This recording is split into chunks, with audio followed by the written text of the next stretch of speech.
शब्दादेव प्रमितः, शब्द प्रमाण से भी प्रमितः अच्छी तरह से मापा गया है उसको। शब्द प्रमाण भी यही बात कह रहा है, उसको जाना गया है। स हृदय देशेन प्रमितः, प्रमितः माने प्रकृष्टेन मित, हृदय प्रदेश से ही उसको जाना जाता है, अच्छी तरह से उसको मापा जाता है। मापा जाता है मतलब जाना जाता है। हृदय देशे सम्यक ज्ञातः परमात्मा शब्दादेव, हृदय देश में ही परमात्मा अच्छी तरह से जाना जाता है। शब्दादेव परमात्म विषयक वचनादेव सिद्ध्यति, और ये बात शब्द प्रमाण से भी सिद्ध होती है। परमात्मा विषयक जो वचन आए हैं उनसे भी ये सिद्ध होता है। अंगुष्ठ मात्र पुरुषो मध्य आत्मनि तिष्ठति, कठोपनिषद में भी आया कि ये आत्मा के अंदर रहता है और कैसा है, अंगुष्ठ मात्र। ईशानो भूत भव्यस्य, और वो जो कुछ हुआ और जो आज है और जो आगे होने वाला है उस सब का ईशान मालिक है वो। भूत भव्यस्य ईशान इति शब्देन परमात्मा जीवात्मनि तिष्ठति, तो बोले यहाँ कठोपनिषद में जो भूत और भविष्य इस सब का जो मालिक है तो वो जीवात्मा तो हो नहीं सकता है, तो उससे क्या लेंगे हम, परमात्मा ही लेंगे। तो वो परमात्मा ही जीवात्मनि तिष्ठति, वो जीवात्मा के अंदर रहता है। जीवात्मा कोई ऐसी स्थूल चीज तो है नहीं कि ऐसा एक कोई डॉट हो और उसके अंदर और एक डॉट हो, ऐसा तो है नहीं। तो जीवात्मा के अंदर है मतलब उससे भी ज्यादा सूक्ष्म है, सूक्ष्मता की दृष्टि से कह रहे हैं। ऐसे कोई लेयर नहीं है ना कि एक लेयर तो ऊपर जीवात्मा की फिर उसके एक अंदर लेयर परमात्मा की, ऐसा नहीं है। तो इससे भी ये पता लगा परमात्मा जीवात्मनि तिष्ठति, वो परमात्मा जीवात्मा में रहता है, माने उससे भी ज्यादा सूक्ष्म है। सूक्ष्मता की दृष्टि से सूक्ष्मतम कौन है, ब्रह्म ही है। तम स्वाच्छरीरात प्रवृहेन मुंजादि वेशिकाम धैर्येण, ये वही आ गया। तो ऐसे उस ब्रह्म को अपने शरीर से बिल्कुल अलग जानना चाहिए, क्योंकि जानने वाला तो हो गया आत्मा। तो आत्मा अपने आप को भी शरीर से अलग जानेगा और उस परमात्मा को भी शरीर से अलग जानेगा। तो कैसे जानेगा ये, एवं स्मृत्रा जीवात्मना सह हृदय प्रदेशे स स्मर्यमाण परमात्मा इति सिद्धम, बोले इससे ये पता लग रहा है, जो कठोपनिषद का प्रमाण दिया इससे ये पता लगा। एवं स्मर्त्रा, स्मरण करने वाला, स्मरता ही होगा ये, है ना। जीवात्मना सह, जीवात्मा के साथ, हृदय प्रदेशे, हृदय प्रदेश में, सस्मर्यमाण, जिसका वो स्मरण कर रहा है। स्मरण करते हुए वो किसको स्मरण कर रहा है, परमात्मा को। तो कर हैं स्मरता के द्वारा, ठीक है, ठीक है। जीवात्मना सह, जीवात्मा के साथ, हृदय प्रदेश में ये स्मरण करता हुआ, ये स्मरण करने वाला उस परमात्मा को ही सिद्ध करता है। माने ये परमात्मा को ही स्मरण कर रहा है, अर्थात इसके अंदर भी परमात्मा ही रहता है, ये सिद्ध हुआ। उससे भी सूक्ष्म है ये हृदय प्रदेश में। आगे करें, हृदयपेक्षया तु मनुष्याधिकारत्वात् तदुपर्यपि बादरायण संभवात्, ये कह रहे हैं हृदय अपेक्षया तु मनुष्याधिकारत्वात्, हृदय की अपेक्षा से जो कथन किया गया तो वो तो मनुष्याधिकारत्वात्, मनुष्यों के अधिकार के कारण कहा गया। माने मनुष्य का अधिकार उस परमात्मा पे कहाँ हो सकता है, हृदय प्रदेश में ही हो सकता है, क्योंकि जीवात्मा हृदय प्रदेश से इधर उधर नहीं जा सकता है, वो केवल हृदय प्रदेश में ही रहता है जीवात्मा। तो वो वहां पर ही केवल परमात्मा को जान सकता है। परमात्मा तो सब जगह है पर वो उसको वहीं जान सकता है। तो हृदय अपेक्षया, हृदय की अपेक्षा से, हृत शब्द का सप्तमी में बन जाएगा हृदय। मनुष्याधिकारत्वात्, ये जो कथन किया ना हृदय की अपेक्षा से ऊपर जो कथन किया गया है, ये मनुष्याधिकारत्वात्, मनुष्यों के अधिकार के कारण कहा गया है। तद उपरि अपि, बादरायण, बादरायण ऋषि कहते हैं कि वो केवल हृदय में ही रहता है, ऐसा नहीं है। तद उपरि अपि, हृदय प्रदेश से ऊपर भी रहता है। ऊपर मतलब अन्यत्र। तद उपरि अपि बादरायण संभवात, हृदय में तो उसका अनुभूति होती ही होती है, वहां तो मनुष्य का अधिकार है ही है। तद उपरि अपि, तो इसके ना दो अर्थ किए हैं उपरि के। तद उपरि मतलब जो यहाँ हृदय प्रदेश को मानते हैं, वक्षस्थल में जो मानते हैं, वो कहते हैं कि यहाँ भी ध्यान किया जाता है, उसको यहाँ भी स्मरण किया जा सकता है, ये तो मनुष्य का अधिकार है। इससे ऊपर अर्थात मस्तिष्क आदि में भी उसको उपासना करके उसको स्मरण किया जा सकता है, ऐसा बादरायण है। बादरायण माने व्यास ऋषि का ही ऐसा मत है, अपने बारे में ही कह रहे हैं। अनयोः सूत्रयो एक वाक्यता अस्ति, माने ये दोनों सूत्र जो हैं 25-26, इन दोनों में एक वाक्यता, दोनों मिलकर के एक बात को पूरा कर रहे हैं। बादरायणः व्यास मुनिः सूत्रकारः स्वनाम गृहीत्वा स्थानगत परमात्मा उपासनाया सिद्धांतम दर्शयति। यहाँ पर व्यास मुनि अपने नाम के लिए ही बादरायण कह रहे हैं। तो यहाँ पर ये स्थानगत परमात्मा उपासनाया सिद्धांतम, स्थानगत उस परमात्मा की उपासना कहाँ करनी चाहिए, तो इस सिद्धांत को दर्शयति, बता रहे हैं। बादरायणो व्यासस्तु मन्यते, व्यास ऋषि ऐसा मानते हैं, यत हृदयम अपेक्ष परमात्म वर्णनम, ऊपर जो हृदय की अपेक्षा से परमात्मा का वर्णन किया गया है, हृदय यद अंगुष्ठ मात्र परमात्मा निर्दिष्ट, हृदय प्रदेश में जो अंगुष्ठ मात्र परमात्मा का निर्देश किया है ऊपर, सतु मनुष्याधिकारत्वात्, तो कह रहे हैं वो मनुष्य उपासनाधिकार प्रदर्शनात् सामर्थ्य प्रदर्शनात् हेतुरेव, वो मनुष्य वहां पर ही उसकी उपासना कर सकता है और वहां पर ही उसका प्रदर्शन उसको हो सकता है इस सामर्थ्य से। सामर्थ्य प्रदर्शनात् माने जीवात्मा का सामर्थ्य क्या है कि वो वहां उपासना करके उसको देख सकता है, इस हेतु से कहा है। यत हृदये सौकर्येण तस्य अनंतस्य उपासनम कर्तुम शक्यते, इसलिए कहा है कि उस हृदय प्रदेश में सौकर्येण, बड़ी सरलता से, क्योंकि वो वहीं रहता है ना, तो कुछ दिक्कत ही नहीं आएगी वहां पर उपासना करने में। सौकर्येण तस्य अनंतस्य, परमात्मा यद्यपि अनंत है लेकिन वो अनंत होने के कारण हृदय में भी है और हृदय में ही जीवात्मा भी है। तो ऊपर जो विधान किया है वो इस जीवात्मा के सौकर्य के कारण, उसकी सरलता के कारण विधान किया है। तस्य उपासनम कर्तुम शक्यते, वो बड़ी आसानी से हृदय प्रदेश में उसकी उपासना कर सकता है। लेकिन बादरायण कहते हैं तद उपरि अपि संभवात, हृदयाद उपरि, हृदयाद उपरि माने मूर्धादि स्थानेषु अपि, मूर्धादि स्थानों में भी यदि वो अपनी चेतना को एकाग्र करके उपासना करना चाहे तो वहां भी मनः स्थिरीकृत्य, अपने मन को स्थिर करके तस्य उपासनम भवितुम अर्हति, वहां भी उसकी उपासना कर सकता है। हृदय देश में तो सौकर्य से हो जाएगी उपासना, सरलता से हो जाएगी क्योंकि वहीं रहता है, और मूर्धा आदि स्थानों में भी करना चाहे तो थोड़ा प्रयास करके वहां भी उपासना कर सकता है, ऐसा बादरायण मानते हैं। कुतः संभवात, बोले कैसे उसे, बोले ऐसी संभावना है। तत्र अपि उपासना संभवात, मूर्धादि जो स्थान है वहां भी उपासना का संभावना होने से।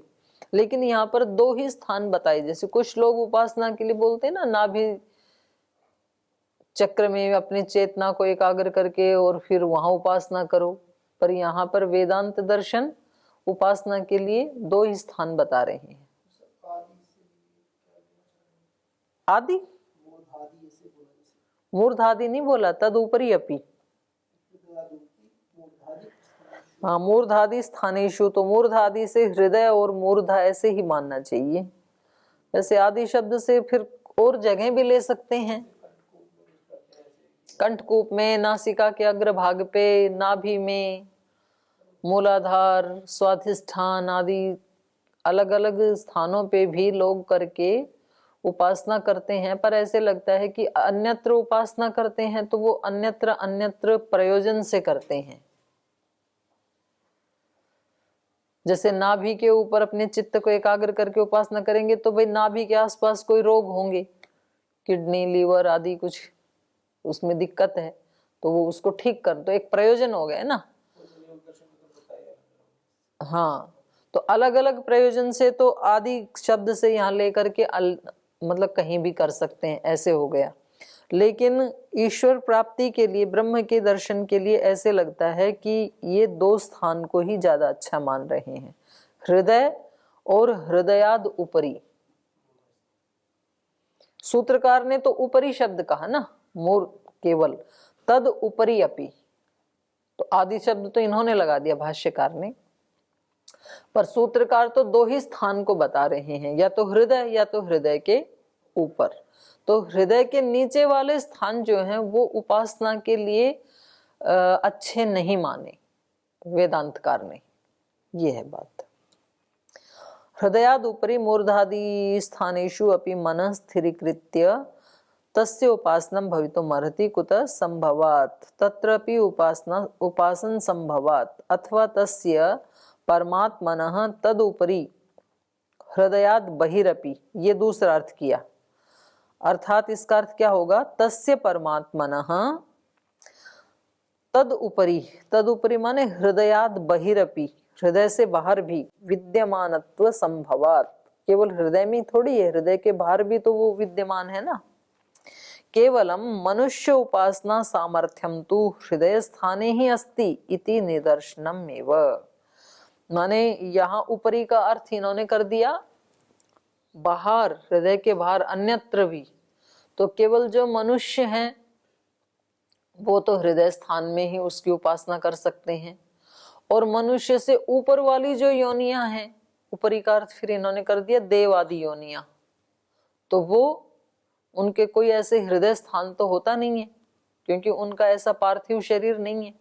जैसे सर्वव्यापक होने से कोई कहे कि बाहर भी उपासना कर सकते हैं, तो तदुपरि अपनी संभव, तो दूसरे वाले का ऐसे करेंगे कि मतलब हृदय से बाहर भी उसकी उपासना कोई कहे संभव है, तो उसकी अपेक्षा से हृदय अपेक्षा तो मनुष्याधिकार, मनुष्य की दृष्टि से तो हृदय में।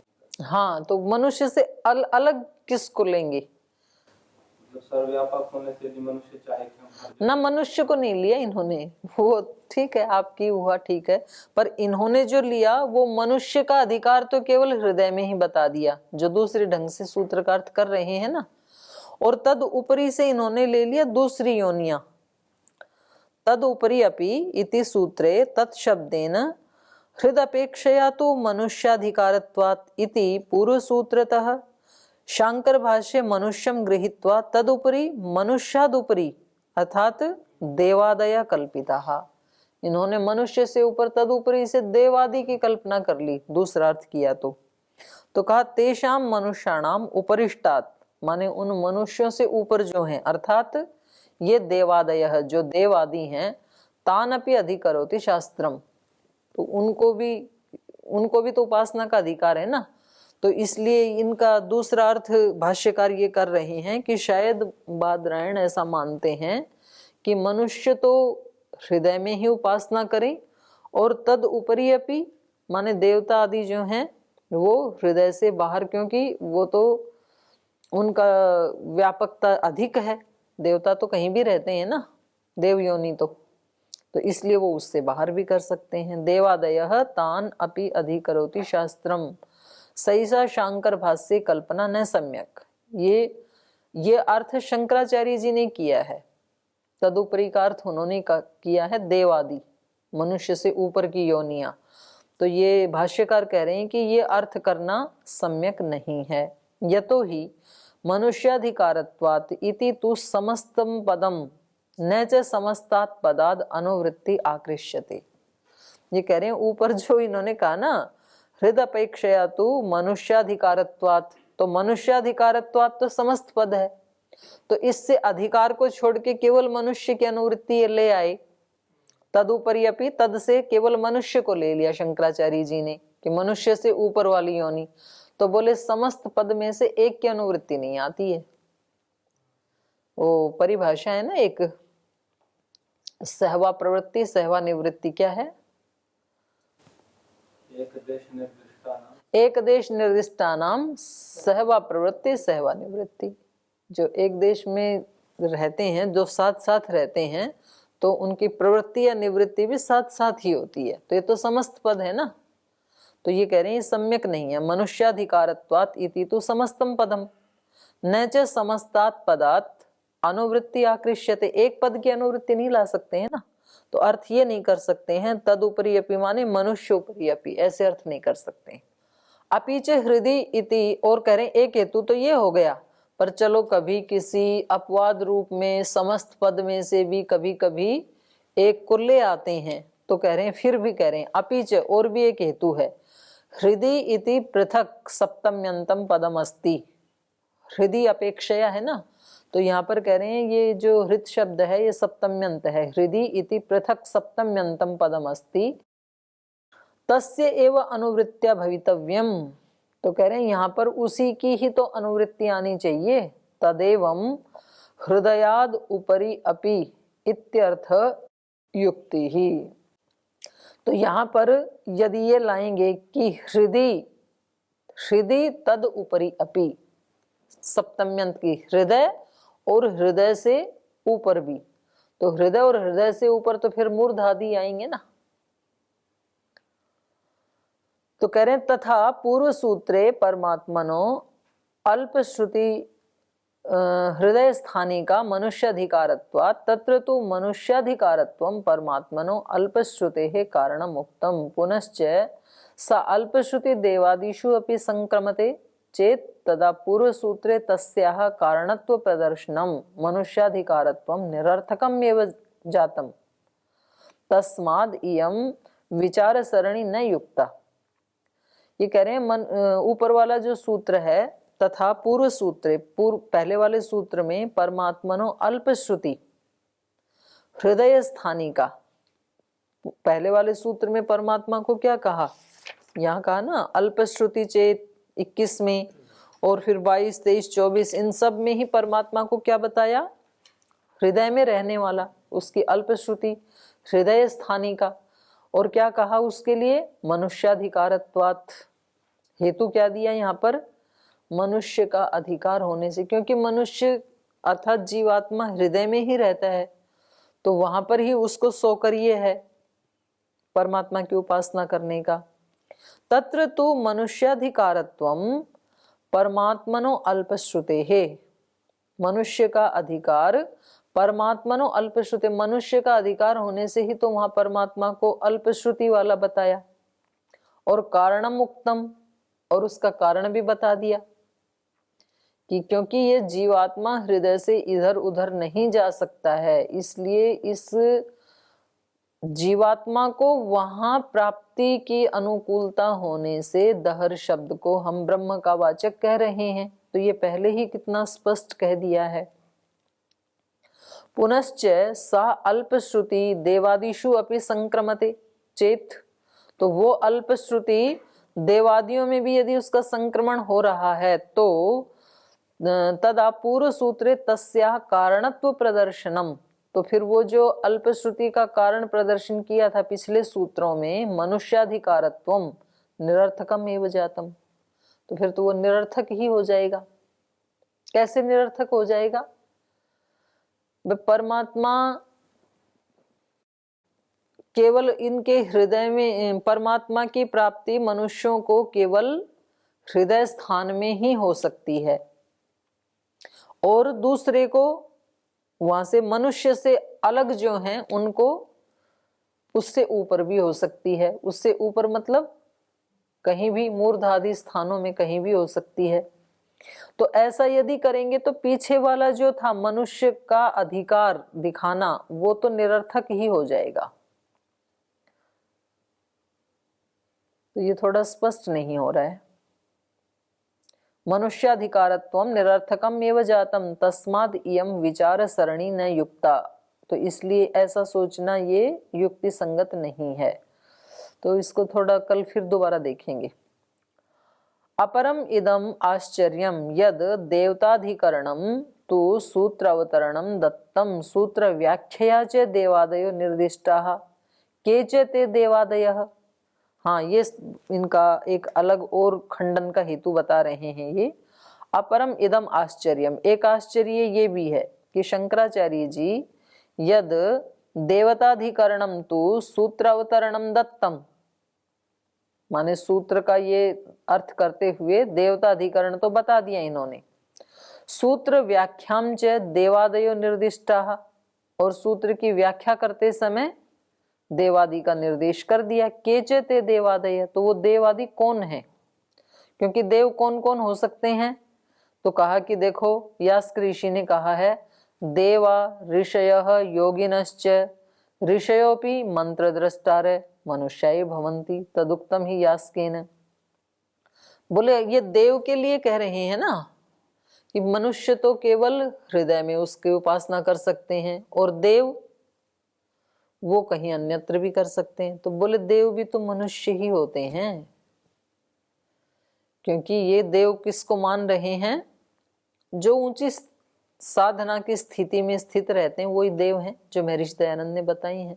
तो हैं तो मनुष्य ही ना वो भी, तो वो उसके बाहर कहाँ उपासना करेंगे, क्योंकि देव भी तो आत्मा ही है ना, और आत्मा कहाँ रहता है, हृदय में, तो हृदय प्रदेश में उपासना करेगा।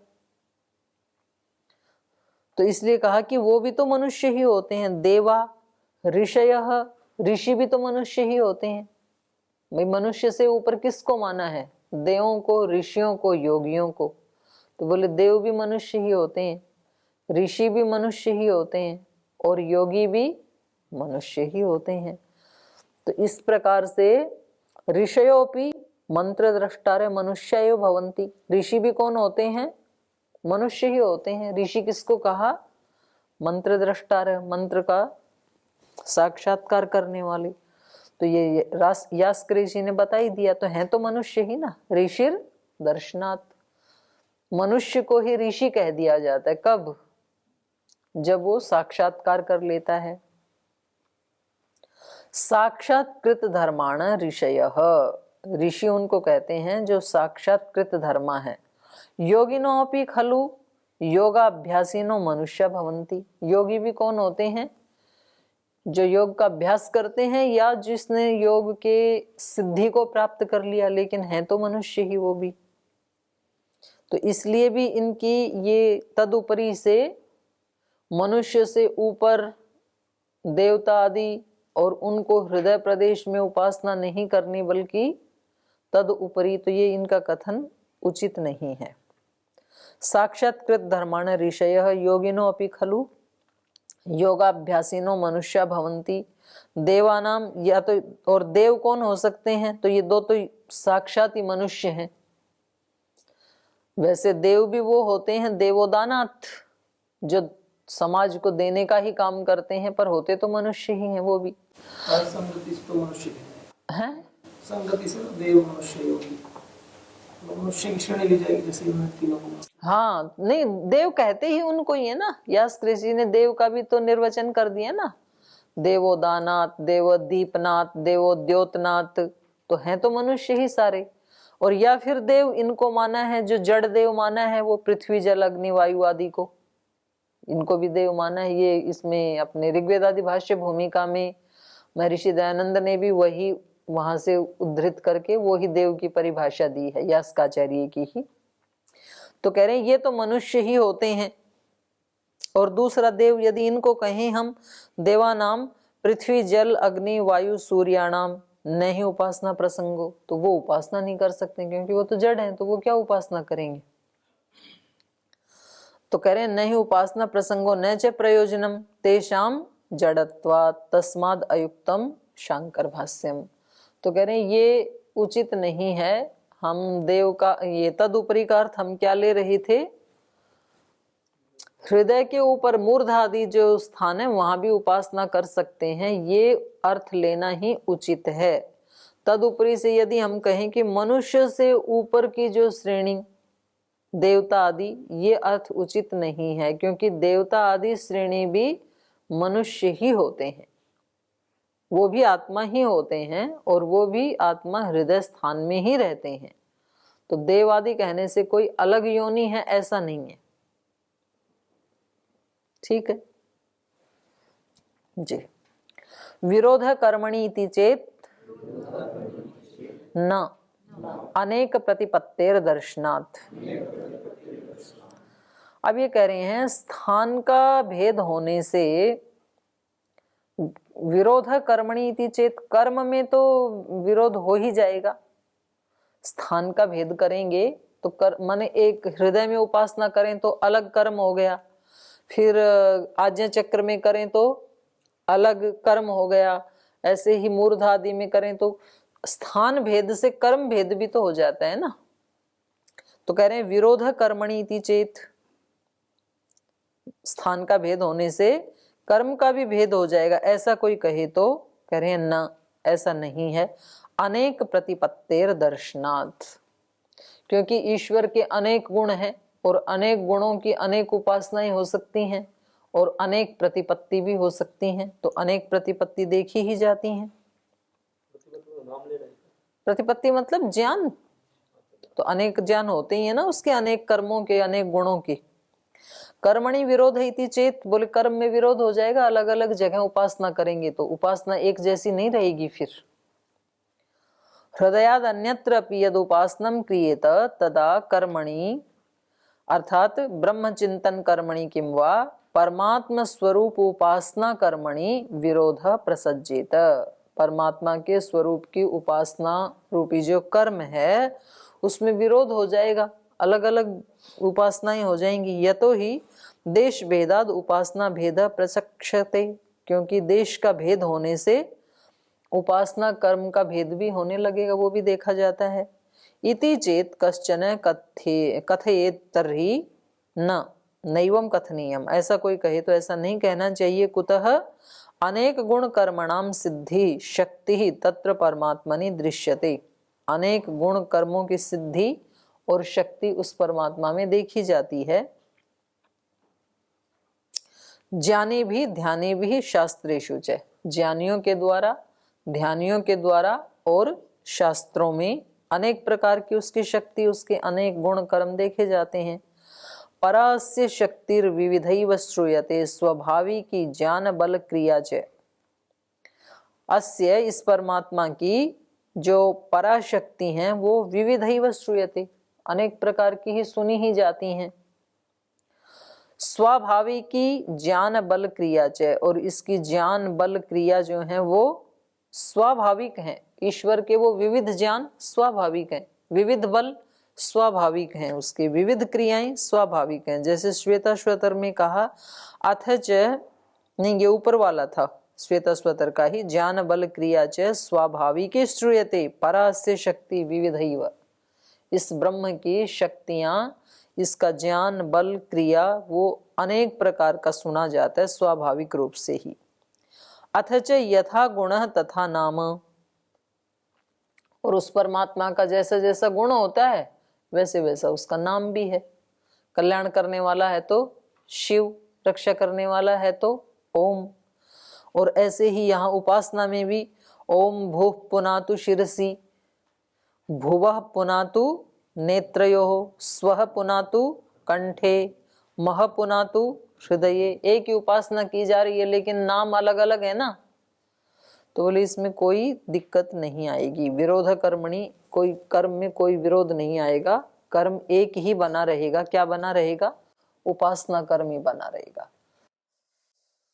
तो अलम ये कल आगे पढ़ेंगे, आज समय हो गया, यहीं विराम लेते हैं।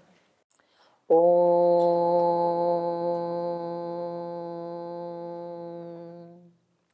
शांति शांति शांति।